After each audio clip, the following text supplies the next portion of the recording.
Coletiva como um instrumento nas relações de consumo é algo que precisa ser analisado, porque vem ganhando espaço e esferas em diferentes ramos do mundo jurídico. E vem tendo cada vez mais importância, né, no nosso dia a dia, porque as relações de consumos, elas estão inseridas em vários espaços e âmbitos da nossa vida e que às vezes a gente nem se dá conta. E com isso, com essas relações de consumos, surgem os conflitos. E com os conflitos, existem os conflitos individuais e os conflitos que afetam uma coletividade, que para hoje, nós, ainda é uma novidade, né? Essas lides coletivas, esses processos coletivos. E como que se dá a resolução desses conflitos, né? Então, devido a isso, devemos analisar também a legitimação das ações coletivas, como polo ativo, polo passivo, e é mediante essas relações de consumos que são propostas e desenvolvidas em nossa sociedade que se tornou extremamente consumista e viciada em consumo, que vem nascendo mais processos coletivos. As reformas normativas que tivemos, que foram até expostas no artigo que o professor forneceu para a gente, serviram para criar condições efetivas de crescimento econômico, até mesmo facilitando a possibilidade de investimentos privados. E com isso cabe ao Poder Judiciário, nesse caso, agir. Agir não como um economista da sociedade, porque isso jamais é competência dele.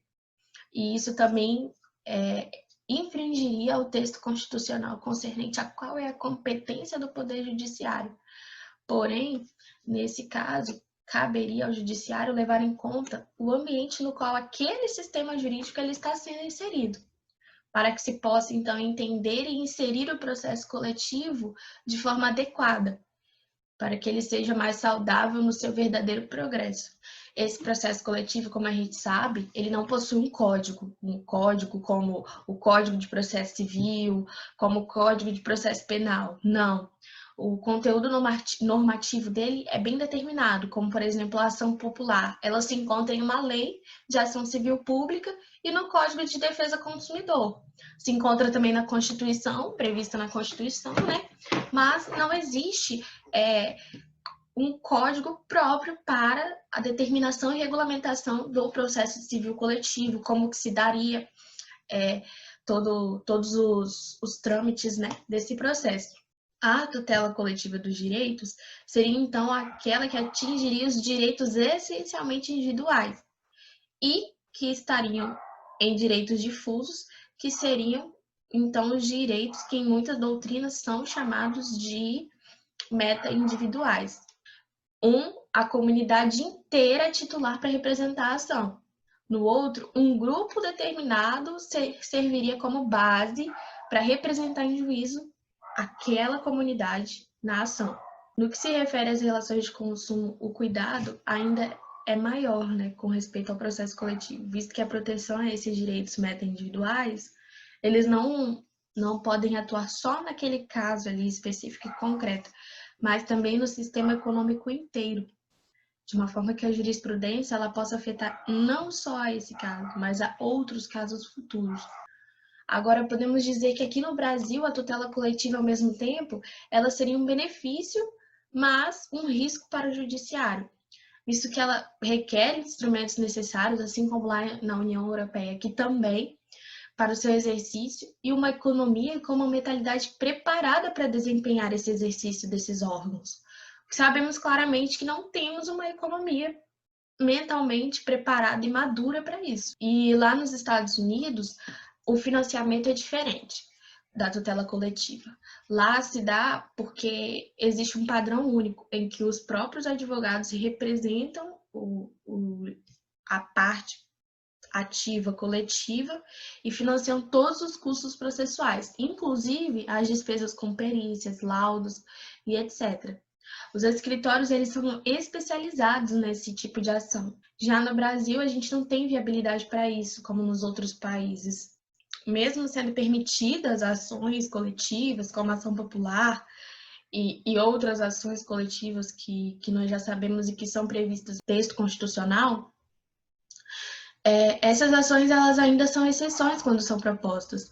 E quando elas são propostas, elas ainda geram uma grande insatisfação, visto que elas possuem muitas lacunas e muitos critérios que precisam ainda ser legitimados e que ainda não foram observados, seja pela doutrina ou pela jurisprudência. Então surgiu o TAC, que é um termo de ajustamento de conduta, que seria então esse termo, o termo mais viável para que algumas características da ação coletiva fossem levadas em consideração. Esse termo ele está previsto, né, no artigo 113 do Código de Defesa do Consumidor, que inseriu no seu parágrafo 6 do artigo 5º da LACP, que prevê que os órgãos públicos descritos no artigo 82, né, são todos aqueles rolos taxativos lá do Código de Defesa do Consumidor, eles têm legitimidade para celebrar esse termo de ajustamento de conduta. E mesmo que esse termo ele não tenha um avanço tão desejado como o de uma ação coletiva, ele já é um grande avanço, que não é recebido de uma forma tão insatisfatória no momento. O segundo artigo que usamos como referência é um artigo da Revista Jurídica da Universidade de Curitiba. Esse artigo ele traz que a responsabilidade também é do consumidor, de fazer escolhas mais conscientes, principalmente no âmbito da solução de conflitos com o fornecedor. Porque eles diziam assim que quando o consumidor consome de uma forma viciante, de uma forma desnecessária, o juiz ele acaba se tornando uma imagem de redentor dos problemas sociais. E que no caso não deveria ser assim. Mas em contrapartida, na nossa opinião, não é assim que funciona o sistema de relação de consumo. E todos nós que somos consumidores, nós sabemos muito bem disso. Porque não dá para simplesmente dizer que precisamos ter um consumo mais consciente ou ser mais consciente nas nossas relações de consumo, sendo que nós, como parte consumidora, somos relativamente vulneráveis à empresa que nos presta o serviço. E se fosse simplesmente uma questão de escolha mais consciente, de conciliar as propostas com o fornecedor, não teria sido de extrema necessidade criar o Código de Defesa do Consumidor para regulamentar as relações de consumos que são feitas e solucionar os conflitos.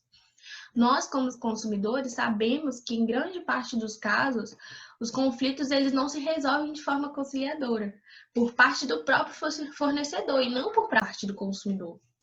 E esse problema se tornou algo do cotidiano, do dia a dia hoje, onde se realmente não levamos o juízo para ser ao juiz para ser solucionado, nada se é feito e nem mesmo uma resposta ao consumidor é dado, deixando assim de lado como se não tivesse importância ou significância alguma para o fornecedor resolver o conflito e mudar aquela atitude dele.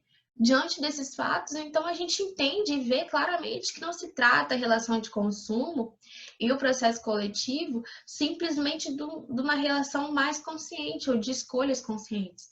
A gente não pode encarar que o consumo consciente seria o solucionador de todos os problemas. Então, diante de tudo que foi exposto e do ponto de partida até aqui, nós entendemos que o processo coletivo ele possui métodos, princípios, conceitos que ainda precisam ser mudados e que precisam ser debatidos, que não se resume só em consumo com escolhas conscientes, porque mesmo que exista na sociedade muitas pessoas que consomem de maneira exagerada, existem as pessoas que consomem o necessário e que ainda são afetadas por fornecedores que não cumprem com as suas obrigações. Assim, a gente pode notar que a análise econômica do direito que foi tão debatida se resume em uma questão de procedimento de avaliação em meio social mesmo. E é o que nos traz a conformidade, né? Que mesmo que ainda não seja levado tão encarado tão bem assim nos processos coletivos, a gente acredita que a sociedade ainda possa progredir, né, nesse sentido e que as tutelas coletivas, as ações de tutelas coletivas não sejam encaradas de uma maneira tão insatisfatória futuramente como é hoje.